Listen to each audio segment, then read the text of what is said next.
سەرۆکی هەرێم نوێنەری بۆ لای جەنابی سەرۆکی کۆمەڵ ناردووە و ئێمە هەر جەختمان لەسەر هەڵوێستوی خۆمان کردوێتەوە. ئێمە دژی دواخستنی ئەنجامدانی هەڵبژاردنین و پێمان وایە بۆ خۆی دواکەوتووە.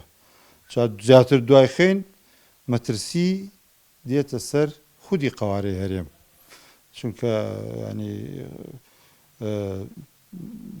دەسەڵاتەکانی تر حکومەت سەرۆکایەتی هەرێم ئەمانە دەسەڵات لە پەرلەمانەوە وەردەگرن کە پەرلەمان بۆ خۆی ئێستا نەماوە وانە و دامەزراوەیە کە تووشی شەلەل بووە. وێستش کاتەوێ پێکی بێنیتەوە ئەو تا فەرموو ینی گومان لەسەرەوەی ئایا هەڵبژاردن هەر ئەکرێ لە هەرێمە یاننا.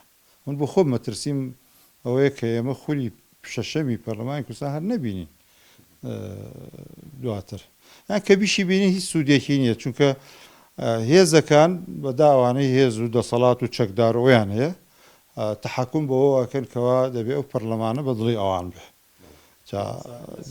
ئەوەیش ینی گونجاو نییە لەگەڵ ئەو دروشمانەی کە لەم ناوچانە بەرزەکرێتەوە بە ناڕاست دیموکراسیەت و ئازادی و دەستا و دەستکردین دەسەڵات وانە هەمووی دروشمە خەڵکی پیاڵە خەڵتێنە.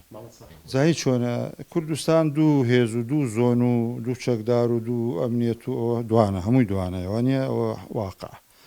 ئەمڕۆ دیارە ئەم جارە هەڵبژاردن لەسەر ینی دوا ئەخرێ بۆ پارتی دیموکراتی کوردستان. بەس ئایا پارتیش هەر تەنها مەبەستی دواخستنەکەیان دەستکاری بڕیارەکانی دادگای فیدرالیە؟ ئەمە پرسیارێکە. حتمما گریمان دواخرا هێزەکەی کە ئەم دواخستنە بە زەریری خۆی زانێ، ئەمیش هەوڵی خۆیدا کە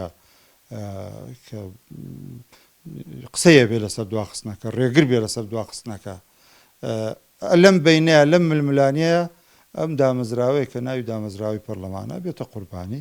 پێم وایە ئەستەمە ئەمساڵ و ئەنی بە ئەستەمی ێزان بەشی خۆم وایە بینم لەوەیە بەم زووە هەر هەڵبژاردن ئەنجام نەدرێگەر ئەم کە ئەم جارە دواخرێ. خۆی لە لایەکی کەیشەوە ئایا کە دوانەخرێ هەر هەڵبژاردن ئەکرێ هێزێکە نیوەی کوردستانی بەدەستدا ئایا هاوکار ئەبێ بۆی سنووقەکانی دەنگدان لە قوتابخانەکان کە قوتابخانەی حکومەتن، حکومەتەکە سەرۆکەکەی لەو حزبەیە کە دەسەڵاتی لەو زۆنە هەیە. ئاسانکاریەکە بۆ کۆمیسیۆنی بەغاولقی هەولێر و دوهۆ کە ئەو ئەنجامی ئەو هەڵبژاردن ئەنجام بدرێ؟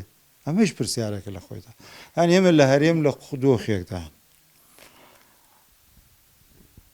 نە تەجیلکردنی فریامانەکەوێ نە ئەنجامدانیشی لە کاتی خۆیان بەوەی کەوا پارتی تێدا بەشدار نەبێ هەڵبژاردنێکی ینی سەلیم دەربچێت لەوەیە نیو هەڵبژاردن دەربچێت کە لە مەنتیقی یەکێتی بکرێەوە چی لێ دروستە بێ.